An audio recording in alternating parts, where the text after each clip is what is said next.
What's up, fam? This is a recording of the minister's RedPill Diaries. I am the naturalist minister in Kanui Fokwambe, initiator of the Ministry of Spiritology and director of the Association for Cultural Awareness. Now, this recording of the minister's RedPill Diaries for our Ministry of Spiritology YouTube channel, we will be talking about sexual freedom. That's right, sexual freedom. Now, we want to encourage you to watch this video to the very end. It's just going to be about a 15-minute or more segment, 15, 16, 17 minutes, something like that. We won't keep it less than 20 minutes, fam. We know everybody's got time, what they trying to do out there. They busy. But we want to encourage you to watch this video to the very end and make sure you click like on it, subscribe to our channel, and share this video, because we're trying to get this message out, to the African conscious community that we are building here in Africa on the continent, representing from Ghana and connecting to the naturalist communities all over the world, whether you Native American, whether you Celtic, whether you Shinto, whether you representing, Masonic lodges or what, we are out here representing, that as above and so below based on the Kemetic tradition. And that's what we are using to inspire our people to make a spiritual revival. So we have to talk about this topic. We have to talk about sexual freedom, in the context of what they call the modern society. What is sexual freedom, Because there's a lot of talk about, the rights of the LGBTQ community. That is the lesbian, gay, bisexual, transgender, or is it transsexual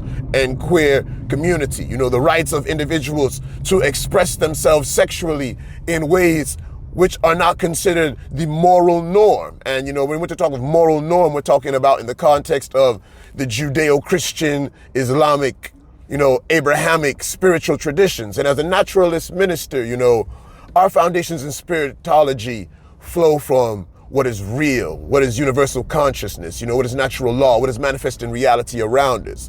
So when we want to start defining our concept of sexual freedom and sexual reality, in the context of what is fact and true, we look at nature outside and, generally humanity has the right to LGBTQ expression. I'm going to say this. And it's going to be controversial because a lot of people are going to be like, no, that's not African culture. I said, we are naturalists. We're not talking in terms of African culture because culture is an individual's interpretation of what is occurring around them naturally. That's how culture is developed. And to say what is actually African culture in a continent with over 54 countries and some of these countries having over 256 distinct ethnic groups with diverse spiritual traditions and cultures, it's ambiguous for us to speak of African culture in such a broad context, as you'll hear individuals sometimes say that, there is no homosexuality in African culture. That's not true. You see it. If people want to even say that even the natural kingdom, that there is no homosexuality, that is not also true. We have the chipmunks, we have the penguins, we have even the lions. Interestingly, as I did my research, I discovered that this type of sexual behavior, it is proliferant in the animal kingdom. So as a naturalist minister, seeing that, you see, that's how these guys come and then they interrupt, and he's going to claim that he's cleaned my window and that I owe him something. And actually they use dirty water when they do this. Truthfully, I want to make that point out here in Accra. These guys at the stoplights who claim, some of them are homeless, some of them are just trying to find a hustle. I have to really interrupt my video to point this out because that's what he's doing right now. And I'll be honest, I really don't have anything to lancer him with, as we would say in French. I'll just see if maybe there's a little something that I can, just dash the brother. But like I said, I don't like to promote the activity because they always use a lot of dirty water. Okay, but as I hooked him up a little something, he shows his gratitude. But y'all brothers out there, y'all doing this work on these windows, make sure you're using clean water. You make sure you're using clean water, truthfully, because we had to deviate.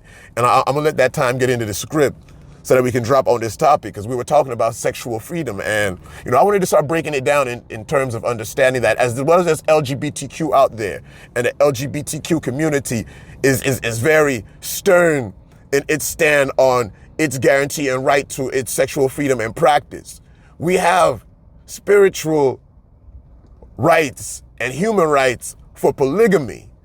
which is a marriage orientation which is often intentionally overlooked because of the Christian church and its setup and what the Roman Catholic Church wanted to evolve as its, marriage codes and laws to control who can actually procreate in which quantities or what, because that's what monogamy and polygamy basically come down to, controlling of reproduction in a community.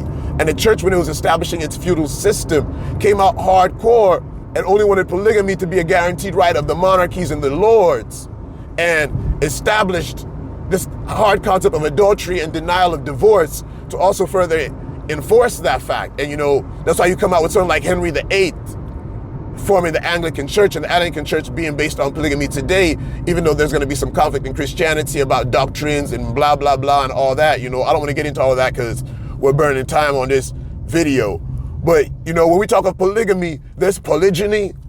That's when a man is married to more than one woman, and there's polyandry. I want y'all to understand this, because we need to look at this in the context of the fact that a lot of the women in the LGBTQ community hide behind the LGBTQ title because they are actually feminist. So in their radical feminism, they feel that polygamy, as per a man having many wives, instead reduces the dignity of a woman to making her like a possession, right? That's how they come out with this, their, ideology on it. But then when they'll talk of polyandry, which would be a woman being in a marriage with more than one man at one time, then they're all for that. So, in this video, I want to really bring out this idea of this double standard. You see it, because there's double standard in the way that they are advocating for sexual freedom on the earth, and that's not really sexual freedom. It means that even the people who claim to be sexually free, they're not really sexually free. And that's something that I really want to point out as an issue, because if you're going to be lesbian and you think that lesbian is the right, or gay or homosexual is the right, and everyone has the right to be born this way and feel how they want to feel, then you don't have the right to limit another person's sexual freedom if it is performed between two consenting or a group of consenting adults. And they even have polyamory. And polyamory, that's the status of relationship where it's like open relationships between adults. Men and women decide that, rather than have the traditional committed relationship that is, it's essentially proven that it's fictitious and it's just a dream as per the Judeo-Christian beliefs that postulated it and their whole mythology as basis. Individuals have come now to the state of consciousness that they should be able to be in open relationships, right? And let the people know that they are in an open relationship and be free to date other people, whether men or women, and be able to still have peace and interaction like that. And that's polyamory. And when people who are monogamous hear about this, they get panicked, they shout. They don't want to hear about this type of relationship culture because I don't know. They like to cloak and dagger. That's what I'm going to say. Monogamous relationships are not as pure morality or ethical as they like to claim to be, because monogamous men are keeping side chicks and monogamous women are committing adultery all over the place, especially in this generational context. And it's something that people like to cover up when they're claiming that monogamy is the perfect union and downplaying polygamy, but it's not true and it's not correct. I just have to say that it's not true and it's not correct. So when we're talking sexual freedom, like I said, let's look at it from a point of view of ethics and naturalism and not morality. Because even the religious standard of the church, it's not proven to be 100% perfect. It's not proven to be 100% correct. And when we start looking at polygamy, we'll recognize that polygamy, it offers alternatives that would keep people from even getting divorced in the context of their unions, because if they have disagreements, especially the man, 9 times out of 10, he can just get himself another woman. And even when a man is entitled to have 1, 2, 3, or 4 women, as the Surah and Nisa 4:3 in the Holy Quran says, even though he gives a specific cultural context for why, there's a recent battle and there's more orphans and widows. So the Prophet, salam, Prophet Muhammad, he gives that injunction, that instruction that men could marry more wives, up to 3 or 4 if they could treat equally and justly with all of them.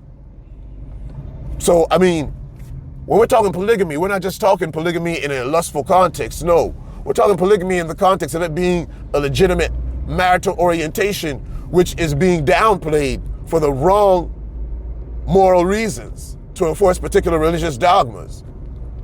And that's wrong, because at the same time, it's causing people who could be in more stable relationships to be compromised. And in spiritology, promoting a naturalist philosophy, which is red pill oriented, to give people concrete, lasting solutions, men or female, but predominantly men in this world where the masculine ego is under attack. This type of logic has to go out, you know what I'm saying? This type of reasoning has to be out there. I have to share this knowledge with y'all so we can start to look at it and realize that there's more to this idea of monogamy, which is just one man being married to one woman, or one woman being married to one man, and the whole claim of its purity and biblical and Judeo-Christian Islamic basis for why it should be correct. And people always quoting scriptures to say why monogamy is supposed to be better than polygamy or polyamory or even celibacy, They'll even promote celibacy, which is the idea of a man or a woman deciding that they don't want to get married, don't even want to have sex. And generally, the celibate oath, according to which monastery a monk might be committed to in the Roman Catholic Church, will not necessarily be strictly about them being married or having sex. Sometimes a monk takes an oath not to get married, but he can still have sex. Sometimes an oath will be taken by a monk to have sex but not get married.